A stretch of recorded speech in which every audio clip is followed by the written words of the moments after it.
Nargiz Farhodovna, qaysi vitaminlar yetishmasa toksikoz og'ir o'tadi va homila tushish xavfi oshadi?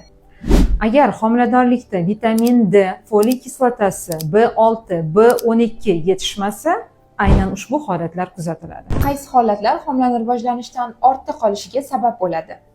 Homilador ayolda kuchli anemiya, qon quyuqligi, vitaminlar yetishmasligi, noto'g'ri ovqatlanish, stresslar, bakterial hamda virusli infeksiyalar, homilada esa suv kamligi, suv xiraligi, kuchli gipoksiya hamda qon aylanishi buzilishi homilani rivojlanishdan ortda qolishiga asosiy sabablardan.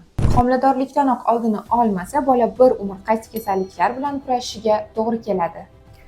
Hozirgi kundagi yosh onalarning qiynayotgan eng dolzarb muammosi bu nevrologik kasalliklar, autizm, ras kabi tashxislar va yurak nuqsonlarini agar oldi olinmasa, ya'ni homiladorlikka tayyorgarlik jarayonida bu holatga ahamiyat berilmasa, bir umr qiynalishlari aniq.